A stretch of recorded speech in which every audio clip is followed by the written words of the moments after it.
আজ একটা দারুণ মজার ইংরেজি শব্দ শেখা যাক কি বলেন চলুন একটা গল্প দিয়ে শুরু করি। ধরুন একটা বিশাল ফুটবল টুর্নামেন্টের ফাইনাল ম্যাচ চলছে, স্টেডিয়াম একদম ভর্তি, চারদিকে কি উত্তেজনা। স্কোর একদম সমান সমান। ঠিক তখনই রেফারি একটা ভুল সিদ্ধান্ত দিয়ে বসলেন। সবাই তো অবাক। আর যায় কোথায়, পুরো স্টেডিয়ামে শুরু হয়ে গেল চিৎকার চেঁচামেচি, সবাই রাগে ফেটে পড়ছে। এই যে একটা অবস্থা তৈরি হলো, এই প্রচণ্ড হইচই আর রাগ, ইংরেজিতে একেই বলে আপ্রোর। আচ্ছা, এর আসল মানেটা কি? আপ্রোর মানে হল রাগ থেকে তৈরি হওয়া প্রচণ্ড শোরগোল বা প্রতিবাদ।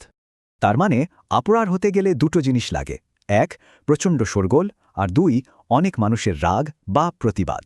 এই আপ্রোর শব্দটা কিন্তু শুধু খেলার মাঠেই ব্যবহার হয় না। চলুন আরও কিছু উদাহরণ দেখি। এখানে দেখুন একটা কোম্পানির বিজ্ঞাপন নিয়ে মানুষ খুব রেগে গিয়েছিল। এই যে সবার প্রতিবাদ, এটাই আপ্রোর। তার মানে ব্যবসার জগতেও আপ্রোর হতে পারে যদি কোনো কোম্পানি মানুষকে হতাশ করে।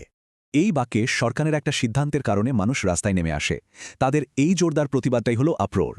এভাবেই রাজনীতিতে আপ্রোর শব্দটা ব্যবহার হয় যখন কোনো নতুন আইন নিয়ে মানুষ খুবই অসন্তুষ্ট হয়। আর এখানে একজন সেলিব্রিটির একটা টুইট নিয়ে অনলাইনে রীতিমতো ঝড় উঠে গেল, এটাও একটা আপ্রোর।